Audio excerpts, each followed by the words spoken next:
Popping trees. Ridicache, Thierry Duval-Destia, Ridicache, Franck Diva, Maraja deuxième, Maraja qui revient sur Ridicache, Maraja les deux favoris, Ridicache, Ipiti Foura, Ridicache, Franck Diva, Thierry Duval-Destia, Maraja est deuxième, Olga Bilouette c'est troisième, Olivier Garcia quatrième, Quater cinquième. Et bonjour à tous les amis et bienvenue sur ma chaîne YouTube. On se retrouve pour le premier groupe 1 du meeting d'hiver de Paris-Vincennes. C'est les jeunes qui s'y collent, le critérium des 3 ans. Sur un 2700 mètres grande piste, 13 partants, les meilleurs de la génération, avec le manquant Earthbreaker One qui est dirigé vers le trot monté et la regrettée Havana Dorsi qui a disparu. Donc à mon avis, avec ces deux chevaux-là, la course aurait été tout autre. Quintet assez limpide, je pense qu'il va sourire aux favoris et on va démarrer de suite les bases de jeu. Alors mon gagnant sera le 13, El Gaffel, marche 13 effractions sur le parcours. Pour moi, à l'heure actuelle, c'est le meilleur de la génération. Ses analyses de sang lors de l'avant-dernier semi-classique, a priori, n'étaient pas bonnes. Vainqueur du championnat européen des 3 ans cet été très facilement. Vitesse de base très très bonne, très dure, peut aller devant, peut faire le dernier kilomètre tout seul. Comme son père Charlie Dunoyer, il peut remporter son critérium des 3 ans et j'espère le voir triompher demain, j'y crois beaucoup. Deuxième base, une belle découverte l'hiver dernier, je tente quelque chose un peu qui peut rapporter de l'argent. Je l'ai pris 3 fois au CDJ l'année dernière ou cette année avec le meeting qui se balance entre décembre et l'année suivante. Le 4 au cadeau GL, donc pour 2 victoires et une place de deuxième. Il a un sacré moteur, je vous l'ai annoncé donc l'année dernière. Attention à Pierre Verva de ne pas avoir les mains trop chaudes, très souvent nez au vent. Il a un bon moteur, un très très bon moteur. Il peut aller sur un drôle de pied pendant 501 km tout seul. Si Pierre-Yves lui met la bonne course, attention, il ne sera pas ridicule. Le Challenger, le 12, Hookerberry, qui peut être deuxième base, mais j'ai tenté de le mettre troisième. Une véritable voiture de course, 3 sur 4 sur le parcours, fait tout ce qu'on lui demande. Deuxième du critérium des jeunes, il vient de remporter encore un semi-classique. Marchant 15, il n'y en aura pas assez demain, bien évidemment. Si le cheval fait sa course, pour moi, ça bouge pas du trio. Premier outsider, le numéro 8, Havanaise, qui était pour moi la deuxième meilleure jument de la génération. On lui met enfin un pilote, Franck Nivard, Franck il a main froide dessus.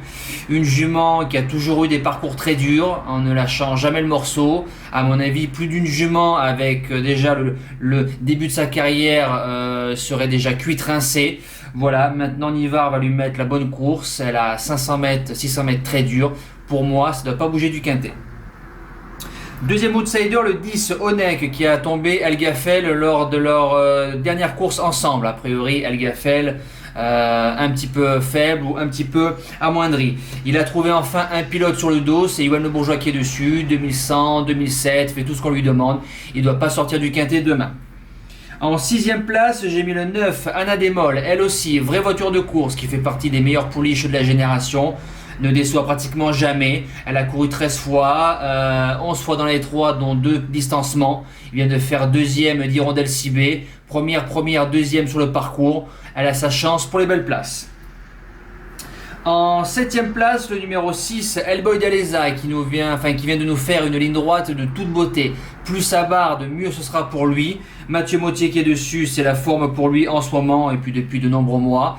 Voilà, si Elboy a la bonne course, il viendra finir sur les morts et pourquoi pas une 5ème place à Bellecote. Et je termine en 8ème place avec le 7, Earth of Gold, qui vient de rendre 25 mètres dans le dernier semi-classique, finit 4ème derrière Okado GL. Si le cheval démarre bien, pourquoi pas, parce qu'il a un vrai moteur, à 30 €, il peut traverser les jeux. En cas de non partant, le 11, Hirondelle Cibé, pour beaucoup, ça va jouer la victoire. Bon, ok, il n'y a pas de problème. Hirondelle marche 15 sur le parcours, donc il n'y en aura pas assez. Je la préfère sur le parcours de vitesse, mais mettez-la dans un champ réduit parce qu'on l'annonce 3ème favorite. Les impasses, il n'y en aura qu'un seul, ce sera l'As, Hubble Stance. Voilà, ça se fait plaisir de le courir à ce niveau-là, mais n'a pas les chronos et n'a pas la rate pour figurer avec les meilleurs de la génération. Nous passons au cheval du jour. Alors, le cheval du jour, il y a du boulot. Hier, en rayon 1 course 1, le 15, Darling Berry, 5 gagnants, 20 placés, deuxième. Peut-être Bazir un peu trop gourmand de sortir vite. dans le dos de Delza Dérangère. Voilà, fait quelques foulées un peu hors trop et puis finit bonne deuxième. Donc c'est bien pour la suite des événements pour elle. Nous espérons continuer avec Rebel Amateurs cet après-midi sur Vincennes, Sobel Conway qui est le jeu du jour. Donc ça serait très très bien. Pour dimanche, alors le premier cheval du jour, parce qu'il y en a deux plus un report qui vont compter au challenge CDJ. Alors en Réunion 1 course 6 dans le prix de Châteaudun, donc anciennement appelé prix Jean Dumouc, le numéro 9 d'Orgos de Guèze, il est au 25 mètres, c'est la suite de son programme. Ensuite direction le prix de Luxembourg qui est la course visée de son meeting. Dans la course, il faut faire attention à Andy Deliard, bien évidemment, qui est avec lui au 25 mètres, le numéro 10. Et en tête, un degré moindre, Violetto Jet et Dreambreaker. Cheval de classe d'Orgos de Guèze, il doit pouvoir disputer le couplet gagnant, voire mieux demain. Deuxième CDJ en Réunion 1 course 4 dans le Critérium des 3 ans. El Gaffel la base gagnante, donc vous pouvez retrouver mes impressions ou mes dires dans la présentation de pour ce cheval là. Je pense avoir tout dit. Le report des deux chevaux bien évidemment. Et le jeu du jour, un petit malin.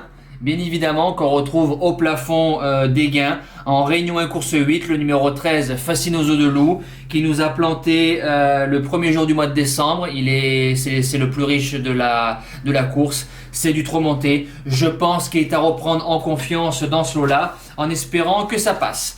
Voilà les amis, nous on se dit à ce soir pour le live Critérium des 3 ans, voire d'autres courses qu'on pourra discuter tous ensemble.